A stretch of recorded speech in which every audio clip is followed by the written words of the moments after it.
हिंदी साहित्य दीप इस YouTube channel पर आप सभी विद्वजों का मैं तहे दिल से स्वागत करता हूं। दोस्तों, आज हम ऐसे विषय पर बात करने वाले हैं एमपीएससी के लिए तथा सेटनेट के लिए जो परीक्षा 2026 और 27 में देने के लिए तत्पर है, उनके लिए ये बहुत जरूरी और महत्वपूर्ण वीडियो है।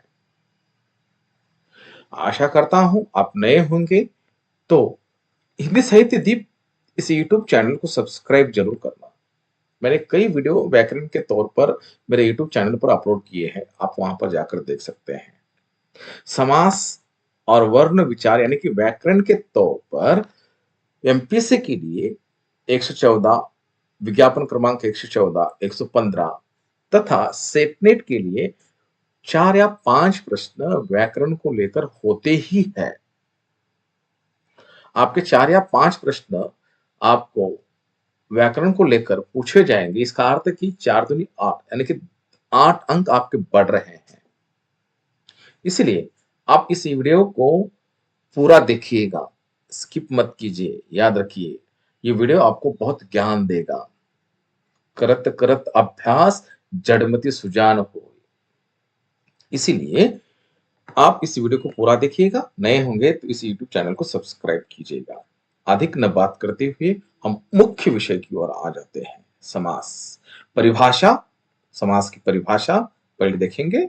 सामासिक पद क्या होता है, पूर्व पद और उत्तर पद क्या होता है, समास विग्रह क्या होता है, समास और संधि में अंतर क्या है और समास के भेद। वीडियो थोड़ा सा बड़ा होगा लेकिन आपको बहुत कुछ ज्ञान देकर जाएगा। याद रखिएगा, आपको बाद में कभी समास किसी वीडियो में देखने की जरूरत नहीं पड़ेगी। ठीक है, देखते हैं समास। पहले हम समास क्या होता है उसको हम देखेंगे। दो चित्रों के माध्यम से भी हमें आसान तरीके से समझ में आ जाएगा। अर्थ के अनुसार इसका कोई अर्थ के अनुसार परस्पर संबंध रखने वाले दो या दो से अधिक शब्दों पदों को पास पास लाकर मिलाने का नाम समास है, यानी कि दोनों को एक जगह पर लाकर मिलाना। संधि में दो वर्णों का मेल होता है, जबकि समाज में दो शब्द या पद पास पास लाए जाते हैं। संधि और समाज में आपको समझ में होगा, आया होगा। दो वर्ण होते हैं और यहाँ पर दो पद होते हैं, शब्द होते हैं। नीचे दिए गए चित्रों के नाम से हमें पता चलेगा कि ये समास के कैसे दो पद एक साथ आते हैं। जैसे राजमहल और माता पिता। ये राजमहल का चित्र दिखाई दे रहा है, मैंने आमतौर पर चित्र का प्रयोग किया है, और दूसरा माता पिता का चित्र दिखाई दे रहा है। ऊपर दिए गए शब्द में राजमहल और माता पिता दो शब्दों के योग से बने हैं। उन्हें बनाने के लिए क्रमशः राजा का महल तथा माता और पिता शब्दों का संक्षिप्तीकरण कर दिया गया है। यही संक्षिप्तीकरण समास है। क्या है? समास है। अभी हम इसकी परिभाषा की ओर आ रहे हैं। परिभाषा: परस्पर संबंध रखने वाले दो या दो से अधिक शब्दों पदों के मेल को समास कहते हैं। आप इसमें देखिएगा, परस्पर संबंध यानी कि एक दूसरे के साथ संबंध रखना। दो या दो से अधिक क्या है? शब्द है। इसका अर्थ है कि दो से अधिक शब्दों से शब्द बनेंगे या पद बनेंगे। मेल मेल मेल खाना यानी कि दोनों का मेल एक जगह पर लाना, उसे क्या कहा जाता है? समास कहा जाता है। समस्त पद क्या होता है? देखिएगा, विभिन्न शब्दों के समूहों को विभिन्न शब्द, इसका अर्थ है कि दो से अधिक शब्द जहां पर हो, समूह को संक्षिप्त करने पर जो नया स्वतंत्र शब्द बनता है वह समस्त पद या सामासिक पद कहलाता है। उदाहरण के तौर पर हम नीचे देखेंगे क्या होता है ये समस्त पद और सामासिक पद। स्वतंत्र शब्द बनता है। देखिएगा, समास विग्रह क्या होता है? समस्त पद हमने देखा, अब समास विग्रह क्या होता है? सामासिक पदों को फिर से अलग अलग करने को समास विग्रह कहते हैं, यानी कि उसको तोड़ना, अलग करना। पूर्व पद और उत्तर पद क्या होता है? समास रचना में दो पद होते हैं। पहले पद को पूर्व पद कहा जाता है और दूसरे पद को उत्तर पद कहा जाता है। इन दोनों में से जो नया शब्द बनता है वो समस्त पद कहलाता है। दोनों में से क्या बनेगा? नया शब्द बनेगा, उसे क्या कहा जाएगा? समस्त पद कहा जाएगा। अब उदाहरण के तौर पर उसे हम देखेंगे। पहला शब्द है पूजा घर।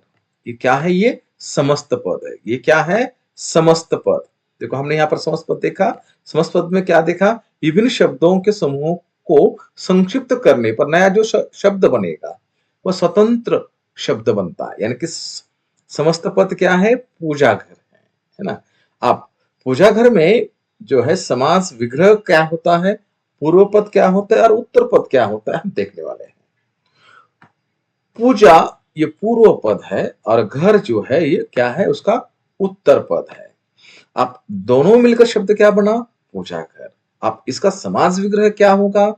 पूजा के लिए घर, समास विग्रह होगा। राजपुत्र समस्त पद है।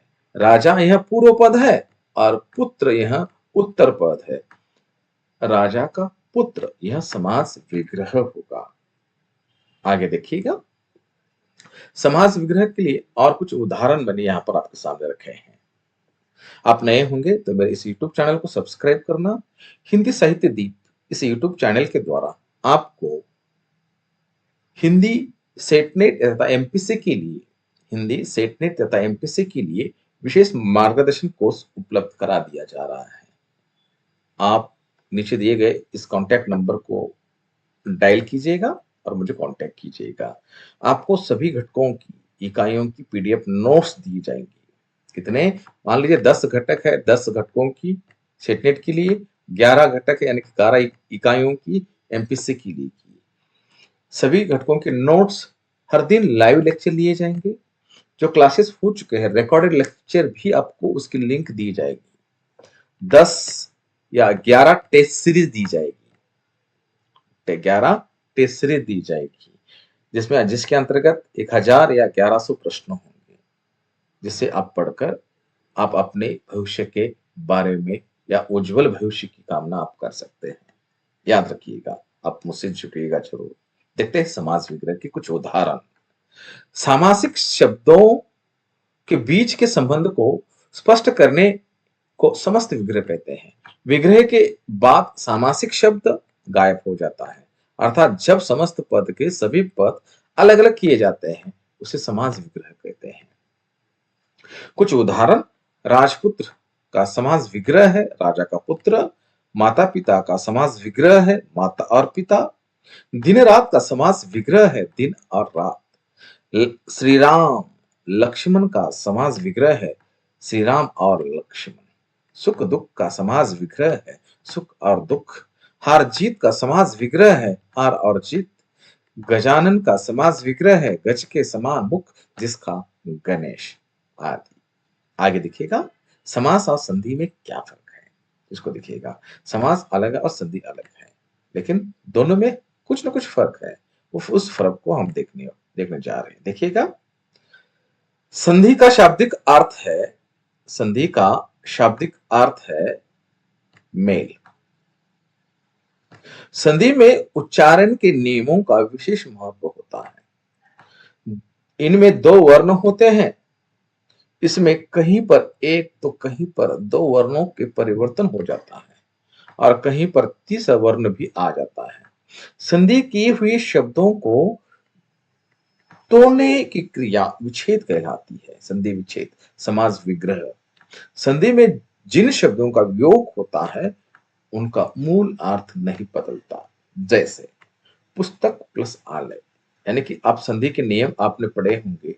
क में अ होगा और आ, अ और आ दोनों मिलकर बनेगा आ। ह्रस्व दीर्घ दोनों मिलकर क्या बनेगा? दीर्घ। याद रखिएगा, ये नियम आपको संधि में आपने देखा होगा। पुस्तकालय, पुस्तक प्लस आलय पुस्तकालय। ये अ प्लस ये आ दोनों मिलकर बनेगा आ। याद रखिएगा, संधि के नियम बहुत अच्छे हैं, बहुत आसान तरीके से संधि समझी तो बहुत आसान है, माना तो बहुत कठिन है। समास का शाब्दिक अर्थ है संक्षिप्त। समास में वर्णों के स्थान पर पद का महत्व होता है, यानी कि संधि में वर्ण होते हैं और समास में क्या होते हैं? पद होते हैं। इसमें दो या दो से अधिक पद मिलकर एक समस्त पद बनते हैं और इसके बीच में विभक्तियों का लोप होता है। समस्त पदों को तोड़ने की प्रक्रिया को विग्रह कहा जाता है। समाज में बने हुए शब्दों के मूल अर्थ को किया जा सकता है। परिवर्तित और परिवर्तित नहीं भी किया जा सकता है। जैसे उदाहरण स्वरूप विषधर, विष को धारण करने वाला अर्थात शिव, इसमें तोड़ा नहीं गया। समास के भेद अब देखेंगे। समास के भेद, पहला है, वीडियो थोड़ा बड़ा हो रहा है लेकिन आपको बहुत समझ में अच्छी तरह से आ जाएगा, ध्यान से देखिएगा। अव्ययभावी समाज, जिस समाज का पूर्व पद यानी कि पहला पद, हमने देखा है पहला और उत्तर पद क्या होता है, और वह अव्यय हो तो उसे अव्ययभावी समाज कहते हैं।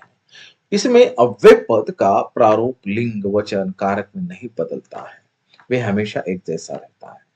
दूसरे शब्दों में कहें, यदि एक शब्द की पुनर्वृत्ति हो और दोनों शब्द मिलकर अव्यय की तरह प्रयोग हो, वहां पर अव्ययभावी समाज होता है। संस्कृत में उपसर्ग युक्त पद भी अव्ययभावी समाज ही माने जाते हैं। अब ये अव्यय कहां से आया होगा? देखो, विकारी और विकारी दोनों शब्द हैं। विकारी शब्द जिसमें बदलाव हो और विकारी जिसमें बदलाव न हो, याद रखिए उसे क्या कहा जाएगा? अव्यय कहा जाएगा। इसमें पहला पद उपसर्ग होता है, जैसे अ, आ, अनु, प्रति, हर, भर, नीर, नी अथवा यावत आदि उपसर्ग शब्द का बोध कराते हैं। अब उपसर्ग क्या होगा? उपसर्ग और प्रत्यय को लेकर मेरे YouTube चैनल पर एक वीडियो है, आप वहां पर जाकर देख सकते हैं। इसमें कुछ उदाहरण, यथाशक्ति, शक्ति के अनुसार, प्रतिदिन, प्रत्येक दिन, अजन्म, जन्म से लेकर, घर घर, प्रत्येक घर, रातों रात, रात ही रात में, अमरन, अमरन, मृत्यु तक, अभूतपूर्व, जो पहले नहीं हुआ, निर्भय, बिना भय के, अनुकूल, मन के अनुसार, भरपेट, पेट भर, खूबसूरत, अच्छी सूरत वाली आदि। आगे देखते हैं। तत्पुरुष समास, जिस समाज का उत्तर पद यानी कि दूसरा पद, पूर्व पद नहीं, उत्तर पद, दूसरा पद, उत्तर पद प्रधान हो यानी कि प्रमुख हो, पूर्व पद गौण हो, उसे तत्पुरुष समास कहते हैं।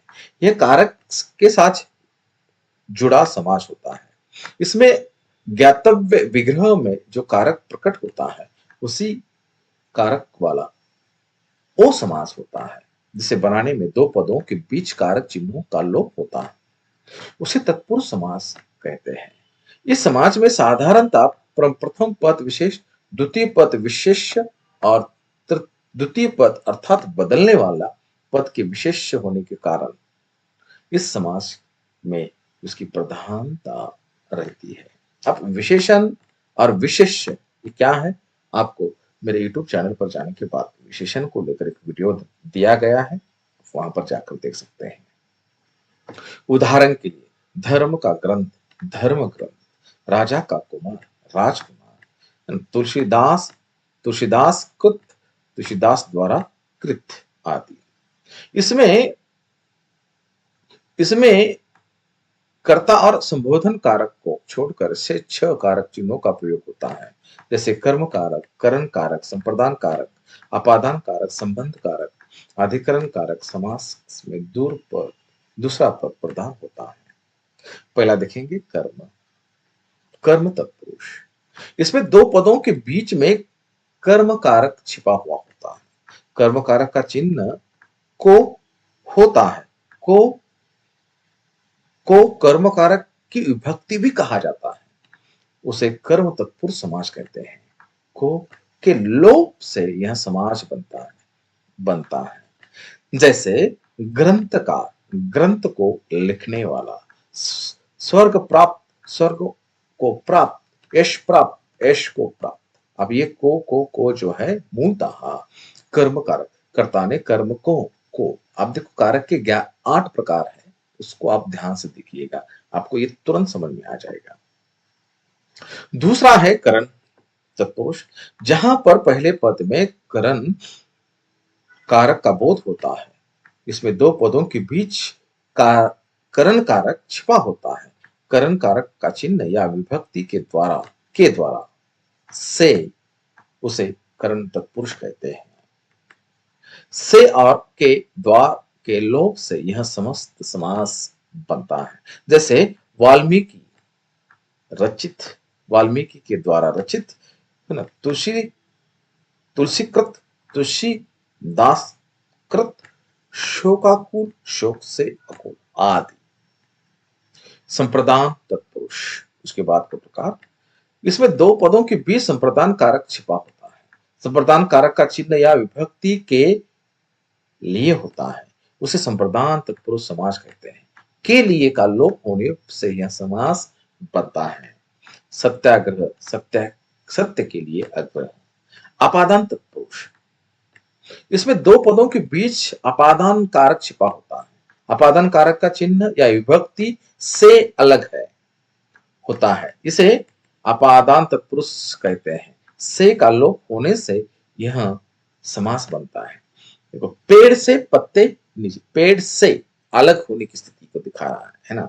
देखो, जैसे पथ भ्रष्ट, पथ से भ्रष्ट यानी कि जो रास्ता है उसे वह भ्रष्ट हो चुका है। संबंध तत्पुरुष, इसमें दो पदों के बीच में संबंध कारक छिपा होता है।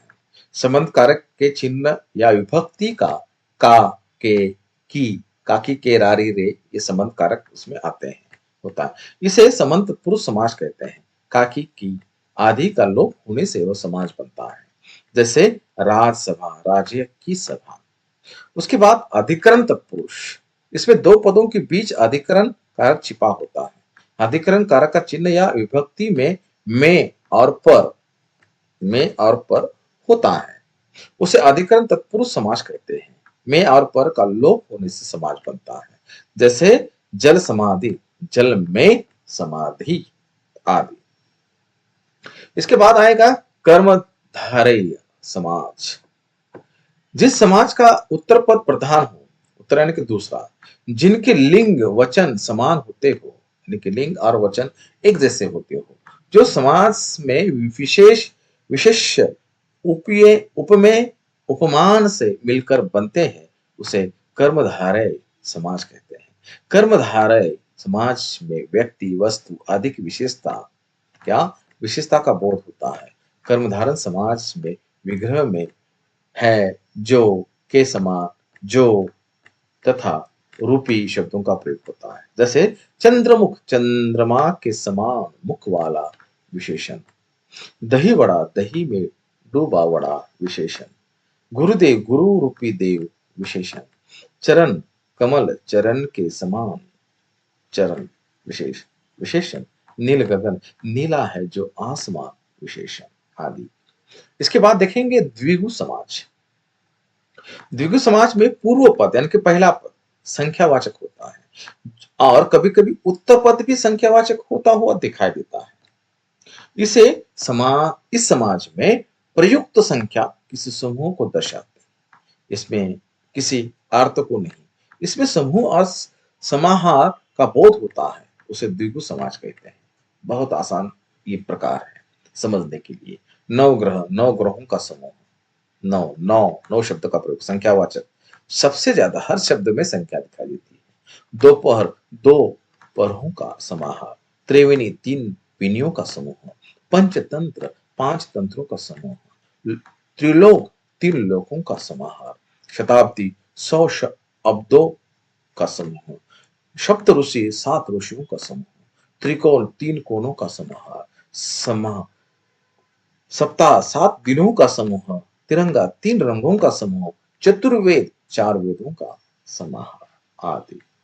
इसके बाद देखेंगे हम बहुव्रीहि समाज। इस समाज में कोई भी पद प्रधान नहीं होता है।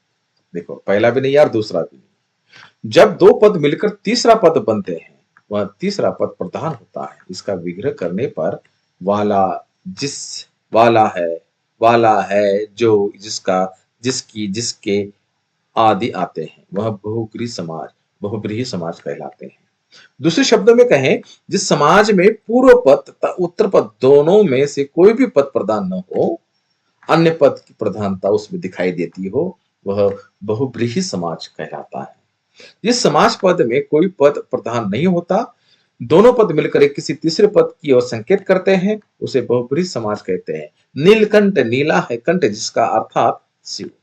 यहाँ पर दोनों पदों के मिलकर एक तीसरे पद शिव का संकेत किया गया है, इसलिए यह बहुब्रीहि समाज है। इस समाज के समासगत पदों में कोई प्रधान नहीं होता है, बल्कि पूरा समस्त पद ही किसी अन्य पद पर विशेषण होता है। उदाहरण के लिए गजानन, गज का अनंत जिसका गणेश, त्रिनेत्र तीन नेत्र है जिसके शिव, नीलकंठ नीला है कंठ जिसका शिव, लंबोदर लंबा है उदर जिसका गणेश, दशानन दश है अनंत जिसके रावण, चतुर्भुज चार भुजाओं वाला विष्णु, पीताम्बर पीले है वस्त्र जिसके कृष्ण आदि। द्वंद्व समाज, ये आखिरी प्रकार, जिस समाज में दोनों पद ही प्रधान होते हो, इसमें किसी भी पद का गोल नहीं होता। ये दोनों पद एक दूसरे पद के विलोम होते हैं, यानी कि उल्टे होते हैं, लेकिन ये हमेशा नहीं होता है। इसका विग्रह करने पर अथवा या यो का प्रयोग होता है, उसे द्वंद्व समाज कहते हैं। द्वंद्व समाज में योजक चिन्ह या का बोध होता है, जैसे जल वायु, जल और वायु, अपना पराया, अपना या पराया, पाप पुण्य, पाप और पुण्य, राधा कृष्ण, राधा और कृष्ण, अन्न जल, अन्न और जल, नर नारी, नर और नारी, गुण दोष, गुण और दोष, देश विदेशी, विदेश, देश और विदेश आदि। आशा है कि आपको वीडियो समझ में आया होगा। आप नए होंगे तो मेरे इस YouTube चैनल के साथ जुड़ सकते हैं। साथ में आपको हिंदी साहित्यिक दीप के द्वारा विशेष मार्गदर्शन कोर्स उपलब्ध किया जाता है। आप नीचे दिए गए नंबर पर कॉल कर सकते हैं, या मेरा नंबर है 9028903557, यानी कि 9028903557, 9028903557। इस नंबर पर कॉल कीजिए। आपका स्वागत है। बहुत बहुत आभार।